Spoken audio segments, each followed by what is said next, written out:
दोस्तों, आज हम आपको एक रोजेदार गरीब औरत और उसके जालिम बेटे का वाकया सुनाने वाले हैं। रमजान के महीने में रोजेदार माँ पर जुल्म करने वाले बेटे का ये वाकया है। दोस्तों, तुर्की के किसी दूर दराज के गांव में एक बेवा बूढ़ी औरत अपने दो बेटों के साथ रहा करती थी। उसके शौहर का इंतकाल हो गया था। उसके दो जवान बेटे थे और वो औरत बहुत दीनदार थी।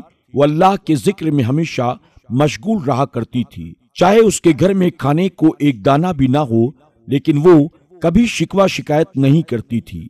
उस औरत का बड़ा बेटा बहुत ज्यादा नाफरमान था, इस्लाम के भी करीब नहीं था, जबकि छोटा बेटा बहुत फर्माबरदार था और दीनदार भी था। माँ हमेशा दोनों बेटों को एक दर्स देती, जो हमेशा हक की राह पर चलता है वही कामयाब होता है। ये धन दौलत जायदाद कोई हैसियत नहीं रखती, बस अल्लाह हमसे राजी रहे यही हमारे लिए काफी है। जब रमजान शरीफ का चांद दिखा तो माँ ने कहा, बेटा कल से हमें रोजा रखना है। ये सुनकर बड़ा बेटा झट से कहने लगा, मैं और रोजा रखूं?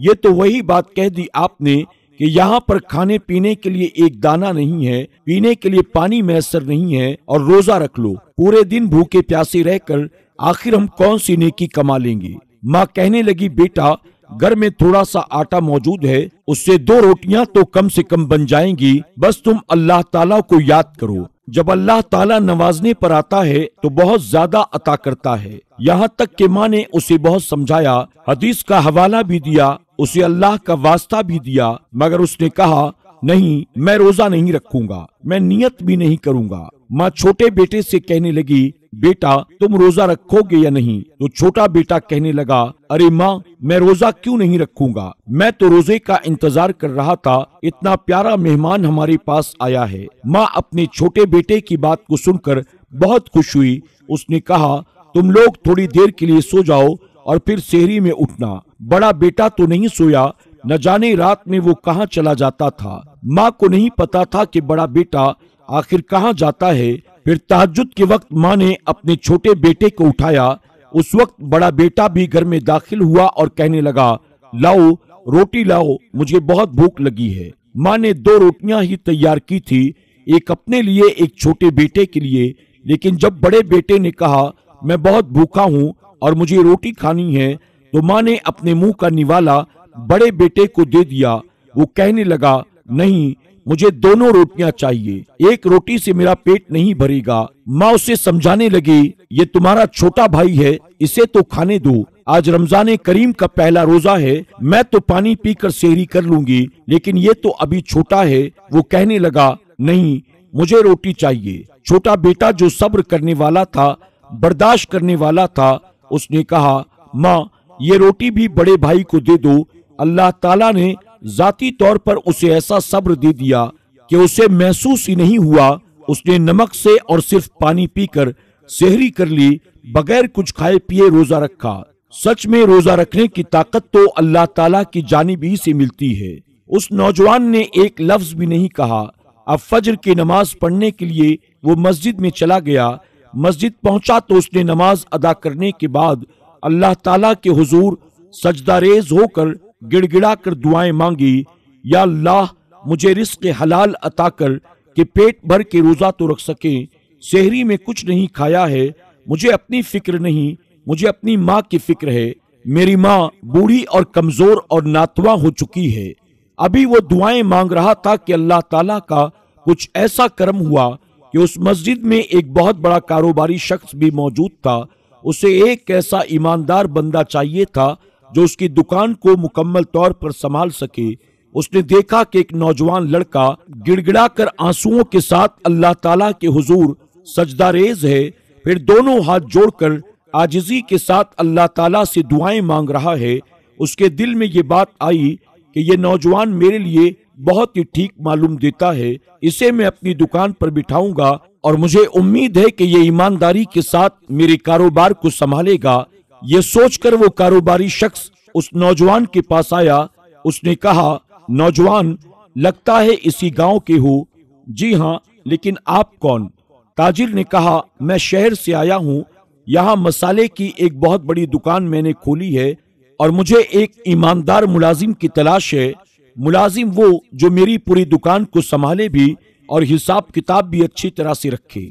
मुझे लगता है तुमसे ज्यादा बेहतर और तुमसे ज्यादा दयानतदार मुझे और कोई शख्स नहीं मिल सकेगा। अगर तुम चाहो तो बेटा मैं तुम्हें अपनी दुकान में नौकरी दे सकता हूँ। वो तो पहले ही गिड़गिड़ा कर दुआएं कर रहा था। उसने कहा, या अल्लाह, इतनी जल्दी तूने मेरी दुआ को कबूल कर लिया। लगता है मेरी माँ की दुआ तेरी बारगाह में कबूल हो गई। ठीक है, आज रोजे के बाद यानी मगरिब की नमाज अदा करने के बाद तुम मेरे पास आ जाना। ये मेरा पता है और ये थोड़े बहुत पैसे हैं, तुम अपने पास रख लो। फिर वो वहां से चला गया। वो लड़का बहुत खुश था। अपने घर की तरफ आया। उसने कहा, अम्मी जान, मुझे नौकरी मिल गई है। और फिर उसने पैसों के बारे में भी बताया। माँ भी ये सुनकर बहुत खुश हुई। उसने ढेरों दुआएं दी। खाली पेट तो उन्होंने सेहरी कर ली थी, लेकिन अल्लाह ताला ने इफ्तार तक सारा इंतजाम कर दिया। बेशक वो ही देने वाला है। बड़ा भाई तो सो रहा था। जब इफ्तार तैयार हो गया तो माँ ने कहा, बेटा जाओ अपने भाई को उठा दो, कम से कम रोजा इफ्तार कर ले वो हमारे साथ। छोटा भाई बड़े भाई के पास गया और कहा कि उठो, रोजा इफ्तार कर लो। उसने कहा, क्यों, क्या माँ ने कुछ बनाया है या यूं ही पानी पिलाकर रोजा इफ्तार करेंगी? छोटा भाई बोला, नहीं नहीं, खाने का बहुत सा सामान मौजूद है, आ जाओ जल्दी। खाने का नाम सुनकर वो जल्दी से उठा और अजान होने से पहले ही खाना खाने के लिए बैठ गया। माँ ने कहा, बेटा अजान तो होने दो, कम से कम रोजे का एहतराम कर लो। लेकिन उसने इंतहाई बदतमीजी के साथ कहा, मेरा रोजा कब है जो मैं उसका एहतराम करूं? इसके बाद अजान हो गई, रोजा इफ्तार हो गया। छोटे बेटे ने कहा, माँ मैं मस्जिद में जा रहा हूँ, वहीं से दुकान पर चला जाऊंगा, आप मेरा इंतजार मत करना। माँ ने दुआ दी और नमाज के लिए मुसल्ले पर खड़ी हो गई। छोटे बेटे ने मस्जिद में मगरिब की नमाज अदा की और दुकान पर चला गया। वो सच में बहुत बड़ी मसालों की दुकान थी। वो देखकर हैरान रह गया। आज से पहले गांव में किसी ने इतनी बड़ी मसालों की दुकान नहीं खोली थी। वो अल्लाह का शुक्र अदा करने लगा। वहां पहुंचा तो वो कारोबारी शख्स वहां पर पहले से मौजूद था। उसने कहा, आओ बरखुरदार, देखो ये दुकान आज से तुम्हारे हवाले है। मैं देखता हूँ तुम कितने ईमानदार हो। देखो अल्लाह को हाजिर व नाजिर जानकर यहाँ बैठोगे। तुम्हारे साथ मैं 2-3 मुलाजमीन और दे रहा हूँ ताकि तुम उनकी मदद ले सको। मैं शहर जा रहा हूँ, लेकिन चंद दिनों के बाद फिर लौट कर आऊंगा। उस लड़के को यकीन नहीं आ रहा था कि किसी ने पहली मुलाकात में उसे कैसे जान लिया। इतना यकीन कैसे कि पूरी दुकान उसके हवाले कर दी गई। या अल्लाह, तू मेरी लाज रखना, मेरी इज्जत रखना। अब छोटा बेटा रोजाना सेहरी करने के बाद सोता नहीं था, बल्कि फज्र की नमाज पढ़ने के बाद दुकान पर आ जाता।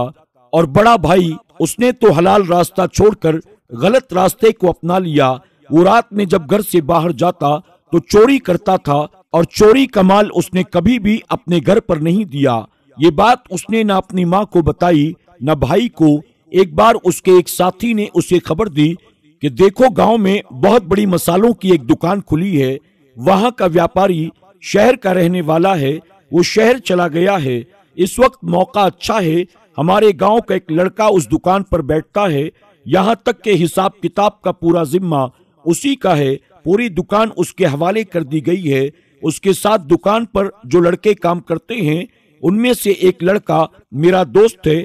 उसी ने मुझे ये खबर दी है और कहा है कि किसी वक्त भी मौका मिले तो चोरी कर लो, क्योंकि बहुत ही उम्दा माल वहां पर रखा हुआ है। जब उसने ये बात कही तो बड़े भाई ने कहा, फिर देर कैसी? तो वो कहने लगा, अभी नहीं, अभी 2-3 दिन और रुक जाओ, क्योंकि अगर हम फौरी चोरी करेंगे तो कोई भी हम पर शक कर सकता है। लोगों को आने तो दो। अब ये हुआ कि अल्लाह ताला ने छोटे भाई के हाथों में ऐसी बरकत दी कि उसकी दुकान 1-2 दिन के बाद ही चलना शुरू हो गई।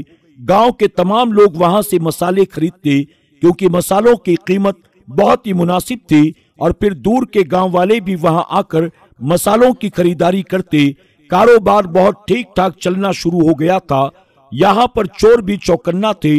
बड़ा भाई देख रहा था कि घर के हालात भी अब बदल गए हैं, क्योंकि छोटा भाई अब खाली हाथ नहीं लौटता। अब घर में फल भी होते हैं, खाने पीने की चीजें भी होती हैं। लेकिन उस बड़े भाई ने रोजा अब तक नहीं रखा था। वो अपने साथी के साथ चोरी का प्लान बना रहे थे। वो बड़ा भाई नहीं जानता था कि उसका छोटा भाई उसी दुकान में काम करता है और दुकान को संभालने की जिम्मेदारी उसी के कांधों पर है। अब उस जालिम बड़े भाई ने अपने साथियों के साथ मिलकर चोरी कर ली और सामान अपने घर में दबा दिया ताकि किसी को पता न चले और वक्त आने पर वो उसे निकाल सके। सेहरी करके माँ तो नमाज पढ़ने लगी और फिर सो गई, लेकिन छोटा भाई नमाज पढ़कर दुकान की तरफ चल पड़ा। लेकिन यहाँ आकर तो उसने जो मंजर देखा वो देखते ही वो बेहोश होते होते बचा। उसका सर चकरा गया। रात के अंधेरे में किसी ने दुकान को लूट लिया था। ताला टूटा हुआ था। अंदर गया तो सारा माल गायब था। सारे मसाले जो बहुत कीमती थे वो सब गायब थे। उसने पैसों की जगह जाकर देखा तो वहां पर पैसे भी मौजूद नहीं थे। वो सोचने लगा अब तो मालिक को मुझ पर ही शक होगा। जब मालिक दुकान पर आया तो देखा कि उसकी सारी दुकान खाली पड़ी है। उसने फौरन तमाम मुलाजिमों को बुलाया। सबके सर झुके हुए थे। मालिक उस छोटे भाई के पास आया। वो अपना सर नहीं उठा पा रहा था। मुजरिम नहीं था। वो समझ रहा था दुकान का मालिक उसकी खूब खबर लेगा, लेकिन उसने उसके करीब आकर कहा, मैं तुम्हें जानता हूँ। तुम्हें मैंने ऐसे ही नहीं चुना था इस दुकान के लिए। मैं जानता हूँ चोरी तुमने नहीं की है, लेकिन जिसने भी चोरी की है उसे सरेआम सजा दी जाएगी, फांसी दे दी जाएगी। मैं अभी सिपाहियों को बुलाता हूँ। वो कौन था जिसने ऐसी घिनौनी हरकत की है? अब उसको सबके सामने फांसी दी जाएगी। चोर तो एक न एक दिन पकड़ा ही जाएगा, लेकिन कौन है ये वो नहीं जानता था। वो अपने घर आ गया क्योंकि मालिक ने कहा था जैसे ही चोर पकड़ा जाएगा तुम्हें भी पेशी के लिए बुलाया जाएगा। वो परेशानी से अपने घर में टहल रहा था, यहाँ से वहां फिर रहा था। इतने में उसे सहन की जमीन अलग नजर आई, बल्कि थोड़ी सी उभरी हुई थी। ऐसा लग रहा था कि वहां पर कोई चीज गड़ी हुई है या गड्ढा खोदा गया है। उसने कहा, माँ इस जमीन को क्या तुमने खोदा है? यहाँ इसके अंदर कोई चीज मौजूद है? तो माँ कहने लगी, नहीं बेटा, मुझे नहीं पता। कल तक तो ये बिल्कुल हमवार थी और मैंने भी यहाँ पर कोई चीज नहीं गाड़ी। देखो तो क्या है भला अंदर। जब उसने जमीन को खोदा तो सारे मसाले वहीं पर मौजूद थे। इसके अलावा लाखों दिरहम भी अंदर से निकल रहे थे। इसका मतलब ये कि माल हमारे ही अपने किसी ने लूटा था। क्या बड़े भाई ने?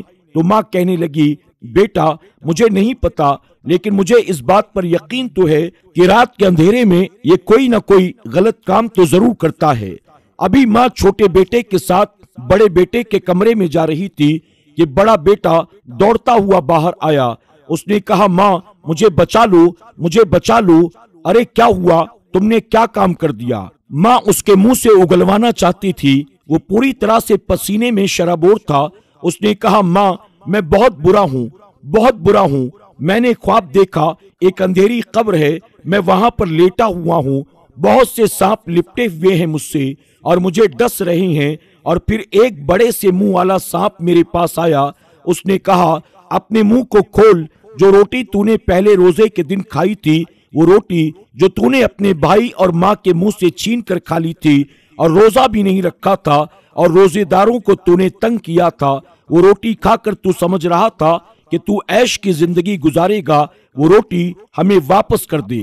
वो मेरे बहुत करीब आया। मेरी जबान पर अभी डसने ही वाला था कि मुझे लगा दूर से कोई नूरानी चेहरे वाले बुजुर्ग मेरे पास आए और कहा, जा, तेरी माँ और तेरे भाई की वजह से तू बचा लिया गया। अब जा, अब जाकर दुनिया में अच्छा अमल कर। बड़ा भाई कहने लगा, बस मैं ख्वाब से जाग गया, मुझे माफ कर दो। वो माँ के कदमों पर गिर गया। ये माल और ये सारा पैसा मैंने उस दुकान से चुराया है।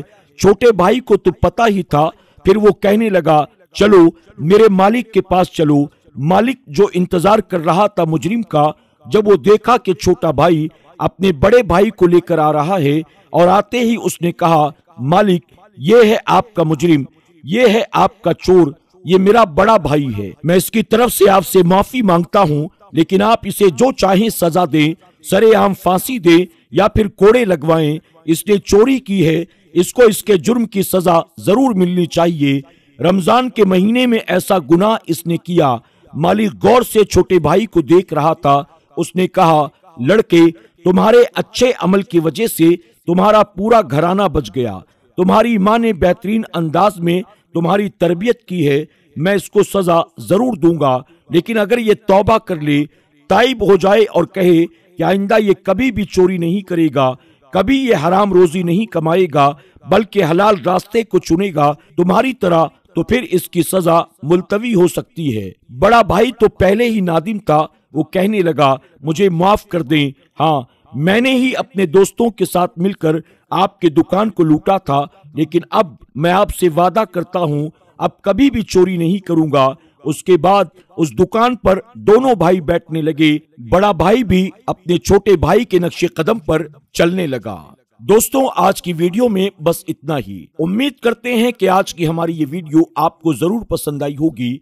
आज की वीडियो के बारे में आपकी क्या राय है, कमेंट बॉक्स में जाकर जरूर कमेंट करें और आज की वीडियो को अपने दोस्त अहबाब के साथ जरूर शेयर करें। इंशाअल्लाह बहुत जल्द एक और नई वीडियो के साथ आपकी खिदमत में हाजिर होंगे। तब तक के लिए अल्लाह हाफिज।